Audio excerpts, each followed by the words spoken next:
दहशतगर्दी के बढ़ते वाक़यात कौमी सलामती की पार्लिमानी कमेटी का इजलास कल होगा। इन कैमरा बैठक कौमी असम्बली हॉल में दिन 11 बजे लगेगी। अस्करी क़यादत कौमी सलामती की सूरत हाल से आगाह करेगी।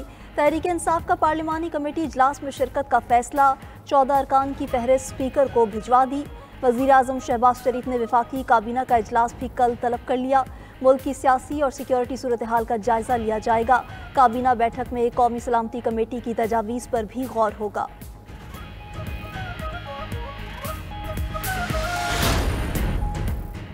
पीटीआई का कौमी सलामती इजलास से कबल बानी पीटीआई से मुलाकात कराने का मुतालबा। हुकूमत और पीटीआई में अहम राब्ता। पीटीआई चीफ ज़ुहैब आमिर डोगर की स्पीकर कौमी असम्बली से मुलाकात। आमिर डोगर ने स्पीकर कौमी असम्बली को मुलाकात के लिए 3 नाम दिए। मौक़िफ़ अपनाया कि सीनियर क़यादत इजलास में शमूलियत से कबल बानी पीटीआई से मुशावरत चाहती है।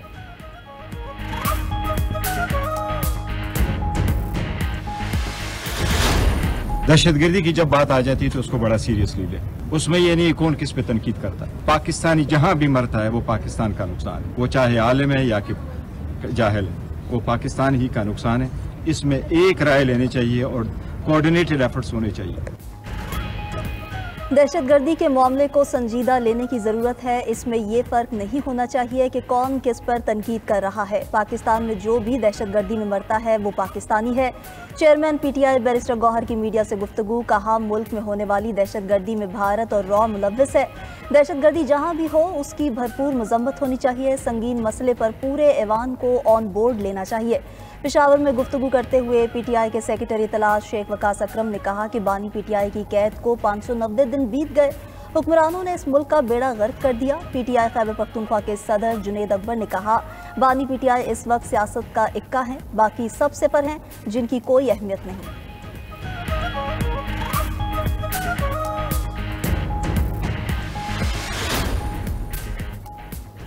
वज़ीर-ए-आज़म शहबाज शरीफ से मारूफ अमरीकी मल्टीनेशनल IT कंपनी इन्फिनिटी के वफ्द की मुलाकात। वज़ीर-ए-आज़म का अमरीकी वफ्द की तरफ से IT शोबे में मज़ीद सरमायाकारी में दिलचस्पी का खैर मकदम। वज़ीर-ए-आज़म ने अमरीकी वफ्द को पाकिस्तान में आलमी मयार का कॉल सेंटर कायम करने की तजवीज़ दी। कहा, पाकिस्तानी अफरादी क़ुव्वत में आलमी मार्केट में मुसाबकती बुनियाद पर काम करने की इस्तेदाद मौजूद है। बासलाहियत नौजवानों को IT, AI और दीगर जदीद तकनीकी सलाहियतों से लैस करने के प्रोग्राम की खुद निगरानी कर रहा हूँ। IT में $25 अरब की बरामदात के हुसूल के लिए IT कंपनीज को तमाम सहूलियात फराहम की जा रही है। अमरीकी वफ्द ने पाकिस्तान में IT के शोबे में सरमायाकारी और कारोबार को इंतहाई मौजू करार दिया।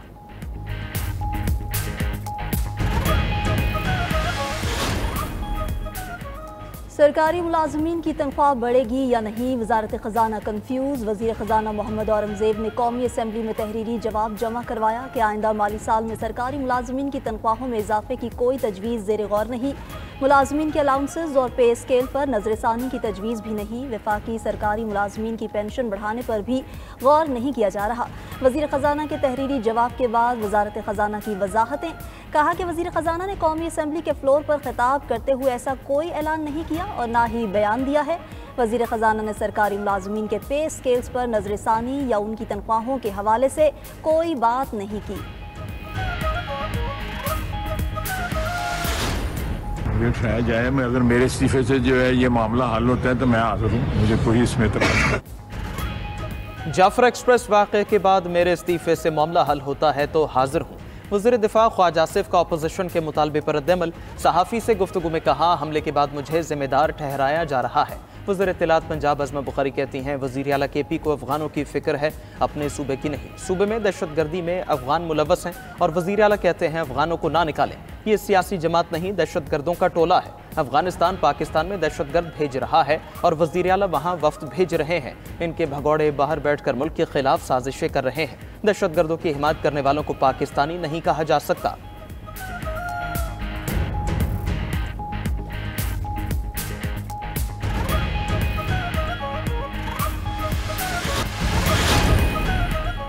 खैबर पख्तूनख्वा में पुलिस दूसरे रोज़ भी दहशतगर्दों के निशाने पर। बन्नू में फायरिंग से पुलिस एहलकार शहीद हो गया।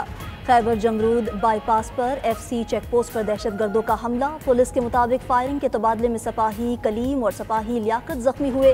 रेगी में पुलिस चौकी मलाजई पर दहशतगर्द हमला नाकाम बना दिया गया। थाना गंबेला लकी मरवत पर भी दहशतगर्दों का हमला। जवाबी फायरिंग से दहशतगर्द रात की तारीकी में फरार हो गए। खैबर पख्तूनख्वा के 3 अजला में कर्फ्यू नाफिज। जनूबी वजीरिस्तान, अपर जनूबी वजीरिस्तान, लोअर और टांग में कर्फ्यू लगाया गया। डिप्टी कमिश्नर्स के नोटिफिकेशन के मुताबिक सुबह 6 से शाम 6 बजे तक तमाम रास्ते बंद रहेंगे।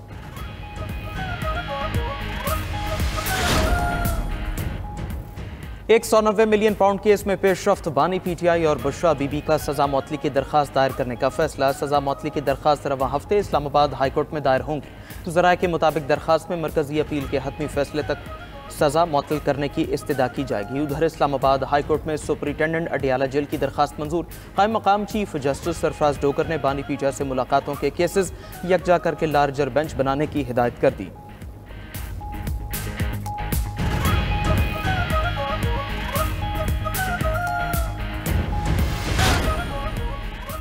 ख़वातीन की शादी का उनकी मुआशी खुद मुख्तारी से कोई ताल्लुक नहीं। शादी के बाद बेटा बाप का जानशी हो सकता है तो बेटी क्यों नहीं। केस की समाअत के दौरान जस्टिस मंसूर अली शाह का सवाल। सुप्रीम कोर्ट ने बाप की जगह बेटी को नौकरी के लिए अहल करार दे दिया। एडवोकेट जनरल खैबर पख्तूनख्वा ने दलाइल में कहा कि साबिक चीफ जस्टिस काजी फायज ईसा के फैसले के मुताबिक सरकारी मुलाजिम के बच्चों को नौकरियां तरजीही बुनियादों पर नहीं दी जा सकती। जस्टिस मंसूर अली शाह ने रिमार्क्स दिए। सुप्रीम कोर्ट का ये फैसला 2024 का है, जबकि मौजूदा केस इससे पहले का है। सुप्रीम कोर्ट के इस फैसले का इतलाक माजी से नहीं होता। ये केस कानून में लिखा है कि बेटी की शादी हो जाए तो वो वालिद के इंतकाल के बाद नौकरी की अहलियत नहीं रखती। अदालत ने दरख्वास्त गुजार खातून की दरख्वास्त मंजूर करते हुए केस निपटा दिया।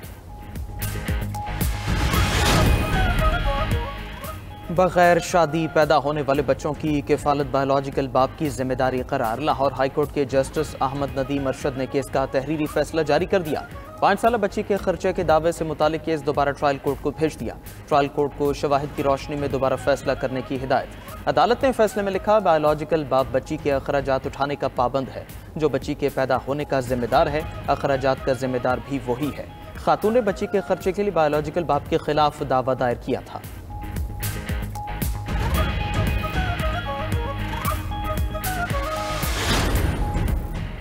बरतानवी अखबार टेलीग्राफ ने पाकिस्तानी अमरीकन बिजनेसमैन ज़िया चिश्ती से मुआफ़ी मांग ली। टेलीग्राफ के ज़िया चिश्ती के खिलाफ इल्ज़ामात झूठे थे। रॉयल कोर्ट ऑफ जस्टिस ने फैसला सुना दिया। बरतानवी अखबार ज़िया चिश्ती को हर जाने के साथ तमाम कानूनी अखराजात भी अदा करेगा। अखबार ने ज़िया चिश्ती की साबिक मुलाजमा के जिनसी हरासानी के इल्ज़ामात को शाया किया था। अखबार ने तस्लीम कर लिया कि शाया शुदा इल्ज़ामात ज़ालिमाना, झूठे, गुमराहकुन और हत्याकामेज़ थे। टेलीग्राफ ने मुकदमा शुरू होने से पहले ही अदालत के बाहर तस्फिया कर लिया। टेलीग्राफ ज़िया चिश्ती से मुआफ़ी प्रिंट और ऑनलाइन एडिशंस में शाया करेगा। ज़िया चिश्ती ने टेलीग्राफ के साथ तस्फिये और मुआफ़ी को दुरुस्त समत में अहम कदम करार दे दिया। वीडियो बयान का मतलब किसी की दिल आज़ारी करना नहीं था। FIA साइबर क्राइम कराची में पेशी और बयान रिकॉर्ड कराने के बाद अदाकारा नादिया हुसैन की मीडिया से गुफ्तगू। बोली, डायरेक्टर FIA को जानबूझकर निशाना नहीं बनाना चाहती थी। व्हाट्सएप पैगाम में मुझसे पैसे मांगे गए। FIA में बयान रिकॉर्ड करा दिया है। मेरी कोशिश थी फ्रॉड करने वालों को बेनकाब करूं। FIA ने अभी भी मेरा मोबाइल फ़ोन वापस नहीं किया।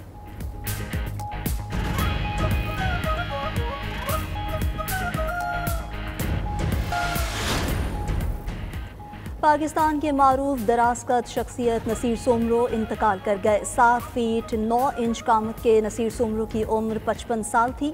नसीर सोमरो कई साल से फेफड़ों के आर्जे और जोड़ों के दर्द में मुब्तला थे।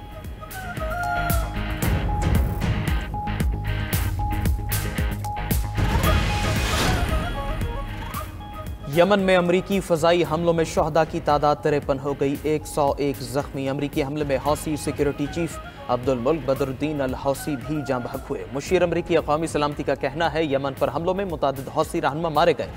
माइकल वॉल्ट्स का कहना है ईरान जौहरी प्रोग्राम पर मुआहदा करे या फिर सिलसिलावार नताइज का सामना करना होगा। गुज़श्ता रात अमरीका ने यमन के मुख्तलिफ इलाकों पर 170 से ज़ायद फ़ज़ाई हमले किए थे। हुदैदा की बुहेरा अहमर की बंदरगाह पर भी 2 अमरीकी हमले किए गए। उधर हौसियों ने बुहेरा अहमर में अमरीकी तैयारा बरदार बहरी जहाज़ पर हमले का दावा कर दिया। अमरीकी बहरी जहाज़ को 18 बैलिस्टिक और क्रूज मिसाइलों और एक ड्रोन से निशाना बनाया गया।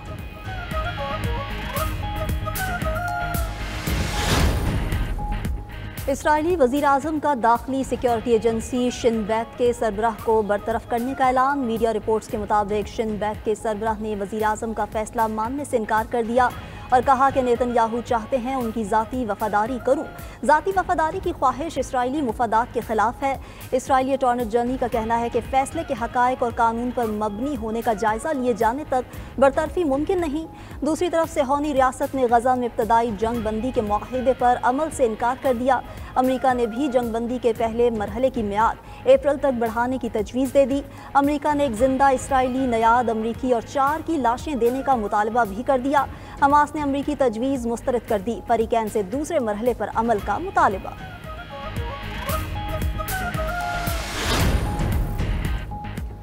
अमरीकी सदर रवां हफ्ते रूसी हममनसब से बात करेंगे। अमरीकी एलची स्टीव विटकॉफ कहते हैं रूस अब तक यूक्रेन जंग बंदी के लिए अमरीकी तजवीज़ से मुत्तफिक नहीं हुआ। उम्मीद है ट्रंप और व्लादिमीर पुतिन के दरमियान मुस्बत गुफ्तगू होगी। उधर तुर्क सदर रजब तय्यिप एर्दोगान और अमरीकी सदर के दरमियान टेलीफोनिक राबिता। तुर्क सदर ने रूस यूक्रेन जंग खात्मे के लिए ट्रंप के इक़दामात की हिमायत कर दी।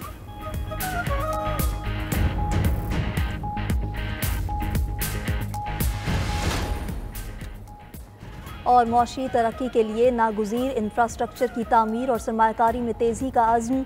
SIFC एग्जीक्यूटिव कमेटी का सूबों में मोटरवे मनसूबे जल्द मुकम्मल करने का हुक्म। 13वें इजलास में बैनुल वज़ारती अमूर के हल के लिए पॉलिसी इक़दामात और मुतल्लिका फ़रीक़ैन से मुशावरत तेज़ करने का हुक्म। तेल, गैस, बंदरगाहों और बहरी अमूर से मुतल्लिक अहम पॉलिसी मामलात पर भी तबादला ख्याल।